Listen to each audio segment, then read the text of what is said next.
अस्सलाम वालेकुम everyone, welcome back to my channel. उम्मीद है आप सब ठीक होंगे, खैरियत से होंगे। प्लीज चैनल की वीडियोस को लाइक करें, शेयर करें एंड सब्सक्राइब करें। मुझे कुछ मदर्स ने कांटेक्ट किया था और कुछ लोगों के यहाँ कुछ कंसर्न्स भी हैं। कुछ मैं फर्दर कुछ सोशल मीडिया पे कुछ ग्रुप्स पे मैं हूँ, तो वहाँ मैं इस तरह की क्वेरीज देखती रहती हूँ जहाँ मदर्स एक दूसरे को गाइड कर रही होती हैं, कहीं सही भी गाइड कर रही होती है, कहीं गलत भी गाइड कर रही होती हैं। क्योंकि डेफिनेटली हमें जब प्रोफेशनल वे में हमें नॉलेज नहीं होती तो हम हर किसी को अपने एक्सपीरियंसेस की बेसिस पे या हमने आस पास जो बातें सुनी होती हैं हम उसकी बेसिस पे दूसरी मदर्स को गाइड कर रहे होते हैं। जिन बच्चों में यहाँ स्पीच एंड लैंग्वेज की बात करने के लिए मैं स्पेशली वीडियो बना रही हूँ, कुछ बच्चे जो 2 इयर्स 18 माह या समझे 22 मंथ्स टू 24 मंथ्स, ये जो बच्चों की जो एजेस होती हैं, इसमें अगर आपका बच्चा नहीं बोल रहा, कुछ साउंड है उसके पास लेकिन सिर्फ मामा बाबा बोल रहा है और वर्ड्स नहीं बोल रहा, अगर आपने टंग वगैरह देख ली, बच्चे की टंग टाई नहीं है, उसको हो सकता है यहाँ जस्ट मैं कुछ एक नॉर्मली एक रफ चीजें कवर करूंगी। मैं यहाँ कोई स्पेसिफिक वे में या कोई एक स्ट्रेटेजीज के थ्रू कवर नहीं करूंगी। जस्ट जनरल वे में यहाँ मैं आप लोगों को गाइडलाइन के लिए वीडियो बना रही हूँ। अगर आपको लगता है कि ये वो एजेस हैं जो बच्चा अगर नहीं बोल रहा है, कुछ वर्ड्स है उसके पास लेकिन वो हर हर चीज से नहीं कम्युनिकेट कर पाता, हर किसी से नहीं कर पाता, सिर्फ कुछ ही वर्ड्स हैं उसके साथ, हो सकता है कि बच्चे को इतना एक्सप्लोर करने का इतना अपॉर्चुनिटी नहीं दी गई एनवायरनमेंट में। हो सकता है उससे कम्युनिकेट कम किया जाता है बच्चे के साथ। हो सकता है वो बच्चा सेपरेट रहता हो, बच्चे के पास सोशलाइजेशन के लिए कोई ना हो, बच्चे के पास खेलने के लिए बच्चे ना हो। देखिए, जब बच्चे जितने बच्चों में रहते हैं ना उसमें बच्चे बहुत जल्दी पिक करते हैं।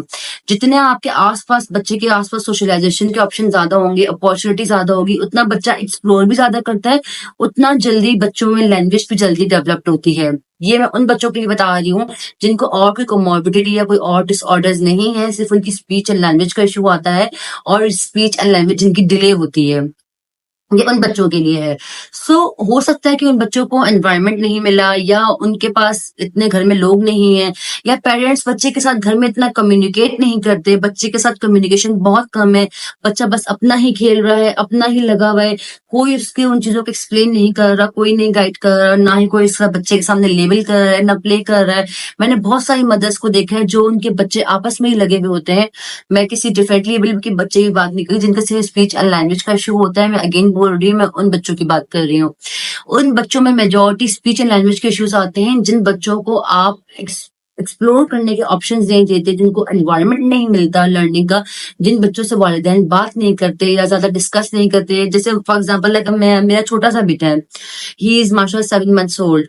उसकी अभी यही एज है कि उसकी स्पीच एंड लैंग्वेज की एज है कि वो with the passage of time her month में हर ईयर में उसकी कोई ना कोई development of speech and language होती रहेगी। मैं कोशिश करती रहती हूँ कि मैं उसके सामने कुछ ना कुछ हर चीज को वर्बली लेबल कर रही होती हूँ।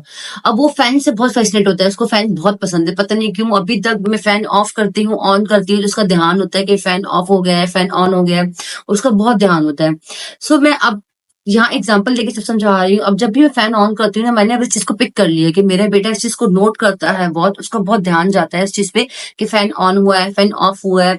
तो जब भी मैं फैन ऑन करती हूँ ना, मैं लास्ट में इसको वर्बली लेबल करती हूँ, वाओ फैन ऑन। तो जब मैं फैन ऑफ करती हूँ मैं उसको भी वर्बली लेबल करती हूँ, वाओ फैन ऑफ। इससे क्या होता है, अब फैन का जो साउंड है, फ का साउंड है, वो डिफिकल्ट है, वो इस एज में नहीं प्रोनाउंस कर सकता, बट मकसद क्या है, उसके सामने हर उस चीज को लेबल करना जिससे वो इंटरेस्ट शो कर रहा है, या जिन टॉयज के साथ मैं खेल रही हूँ, उसको रिप्रेजेंट कर रही हूँ, उसके साथ उसको इंगेज कर रही हूँ, हर चीज को हर लेबल करना, उसको बताना। हो सकता है वो ना बोले, अभी उसकी एज भी नहीं है, मकसद क्या है, उसके सामने कम्युनिकेट करना। जितना मैं कम्युनिकेट करूंगी, जितनी मेरी कम्युनिकेशन रहेगी, उतना वो पिक करेगा। इसी तरह हर बच्चा जिनके साथ स्पीच एंड लैंग्वेज का इशू होता है या डिले के साथ प्रॉब्लम्स आना शुरू हो जाती हैं, आप पहले एनवायरनमेंट को देखें, फोकस करें, घर में एनवायरनमेंट कैसा है, बच्चे के साथ कितनी बात की जाती है, बच्चे को कितना एक्सप्लोर करने का ऑप्शन दिया जाता है, उसके बाद सोशलाइजेशन के ऑप्शन कितने हैं। इन सारे फैक्टर्स को आप रूल आउट करें, देखें क्या क्या फैक्टर्स हो सकते हैं जो इसमें आप फर्दर घर में रहते हुए हेल्प कर सकती है अपने बच्चे की। देखिए, इतनी अर्ली एज में हम थेरेपी रिकमेंड नहीं करते, हम पेरेंट्स पेरेंट्स को गाइड करते हैं कि आप घर पे वर्क करें। अब घर पे हम किस तरह वर्क कर सकते हैं, यहाँ मैं कुछ आप लोग को टॉयज को रिप्रेजेंट करके बताती हूँ कि हम किस तरह वर्बली बच्चे को घर में हर चीज खेलते हुए बता सकते हैं, इंगेज कर सकते हैं, और किस तरह हम उनको बुलवाने की कोशिश कर सकते हैं। अब देखिए फॉर एग्जाम्पल ये मेरे पास बेयर है, दिस इज द बेयर। आपके पास कोई भी टॉय हो सकता है घर में। अब बच्चे के पास आपने नोट कर लिया आपका बच्चा 18 माह का है, 16 माह का है, 1 साल का है, बच्चे के पास कोई वोकैब्युलरी नहीं है तो सिर्फ कुछ साउंड्स है, या मामा बोल देता है, बाबा बोल देता है। अब बच्चे को आप ये बेयर रिप्रेजेंट करेंगी और उसके साथ उसको लेबल करेंगी, उसके सामने एक परफेक्ट वे में प्रोनाउंस करेंगे। परफेक्ट का मतलब है जो प्रोनाउंसिएशन जिस साउंड के लिए जिस तरह होती है, उसी साउंड को हम ओरली ऐसे प्रोनाउंस करते हैं कि उस साउंड की प्रोनाउंसिएशन ऐसी ही है। फॉर एग्जाम्पल बा।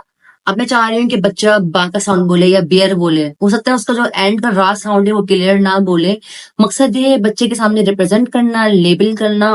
सो मैं बच्चे के सामने बेयर रखूंगी और मैं वर्बली इसको प्रोनाउंस करूंगी, bear, wow look, this is a pink colour, bear, pink bear, wow, look, touch, this is so soft, ooh, look।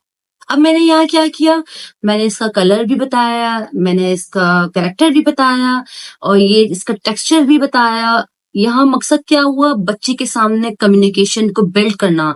जितना हो सकता है, जिस टॉय में जितने ऑप्शंस हैं, कलर्स के हैं, शेप्स के हैं, उसके नाम के हैं कि वो क्या है, आप उसको जितना हो सकता है इससे बुलवाएं, बच्चे के सामने बोलें, रिप्रेजेंट करें, उसको फील भी करवाएं, उसको दे भी, देखिए this is soft, it's a very soft teddy bear. तो मैंने इसका टेक्सचर भी बताया और मैंने अपने एक्सप्रेशंस को बहुत ओवर एग्जैजुरेट किया ताकि बच्चा उससे इंटरेस्ट ले, मोटिवेटेड हो, देखे मामा क्या कर रही है, मामा तो एंजॉय करके मुझे क्या बता रही है, क्या दिखा रही है, कौन सा टॉय है। टॉय बेस्ड बच्चे बहुत जल्दी लर्न करते हैं। जितना हम बच्चों के सामने लेबल करते हैं एक हैप्पी वे में, एक इंटरटेनिंग वे में, एक एनर्जेटिक वे में, बच्चा उससे बहुत जल्दी पिक करता है। और अपनी टोन में वेरिएशंस को रखना, अगर अपनी टोन में वेरिएशंस नहीं होंगी बच्चा बोर हो जाता है। फॉर एग्जाम्पल वाओ, क्या है यहाँ पे, मैंने वेरिएशन की, मेरे एक्सप्रेशंस में वेरिएशंस आई, एक हैप्पी वाली आई और एक यूं बोर वाली आई, या एक फ्रस्ट्रेटेड कह लें, कुछ भी कह लें।